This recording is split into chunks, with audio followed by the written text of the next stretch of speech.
seems no matter how many times I tell my students about a call time or a change in the rehearsal schedule, at least one or two aren't listening and don't get the memo. Maybe it's just a thing where whatever I say goes in one ear and out the other. There just has to be a way I can communicate with them, so I know for a fact they get the info and will arrive when need be. Letters through the mail are a great way to make sure I know they get this, but is it worth my time to fill out all those envelopes and waste money on stamps? There has to be an easier way to open up the lines of communication and get these kids up to date. So what are some possible solutions? Would smoke signals work? Nah, that's a little outdated. Oh, how about using Call of Duty Black Ops? I know they all play that. We could save the world by destroying zombies, and I could tell them about the schedule then. Nah, that wouldn't work either. Let's see. Well, they do all have computers and Facebook, maybe that's a start. I gotta find a way that students can use the internet to connect with me back and forth. They're usually glued to that computer, so I know for a fact this is the way to go. So after shutting down my PS3 and logging off Facebook, I knew what I had to do. I had to dig in deeper to see if using technology to communicate would be the most effective way I can make sure my students get the necessary info. By solving this problem, maybe then I won't have students showing up late to rehearsal or texting me at the last minute asking me what time the concert starts.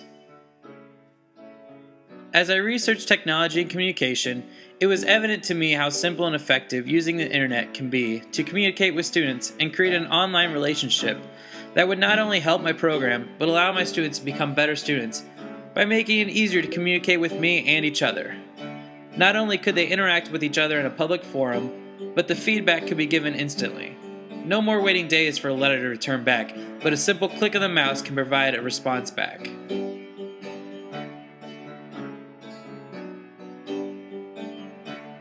As I began this process of finding the perfect solution, I wanted to create a space online for my students to join where they could get all the necessary info they needed, as well as interact and converse with each other when not together. I looked at using Facebook groups, but that was quickly shot down when Facebook is blocked at our school.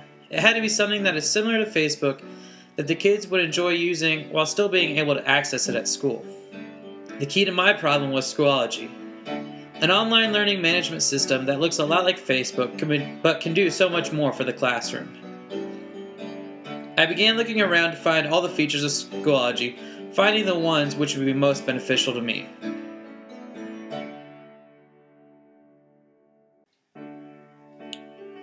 For my first cycle, I created a Schoology site for the cast members of the upcoming spring musical, Seussical. I thought this would be a perfect start for the cycle because I didn't see the whole cast every day, and using the morning announcements didn't always work because some students don't pay attention or aren't at school during that time. I created the page and handed out papers with all necessary info on how to set up an account to each of the cast members.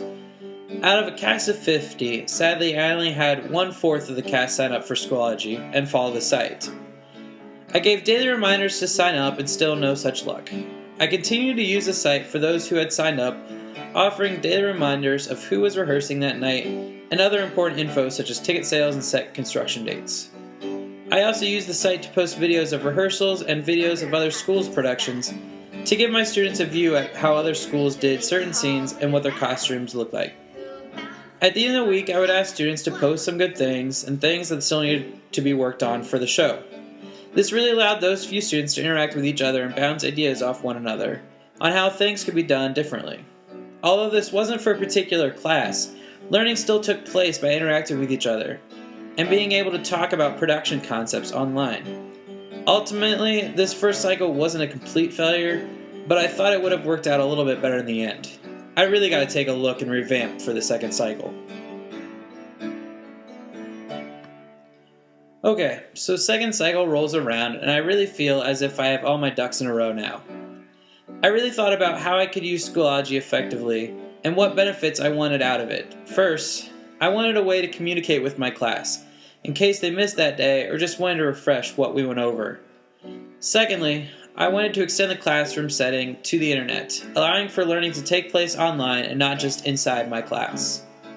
And finally, I wanted a place to showcase some of the student work. I decided to use my music appreciation class for Cycle 2. It consisted of 5 seniors who took this class as an elective.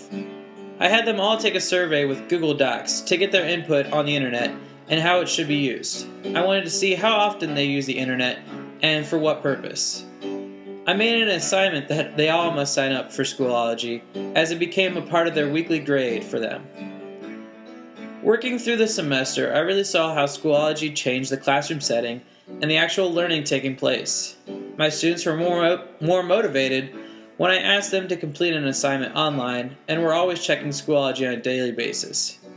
It's just like checking Facebook, one of my students tells me.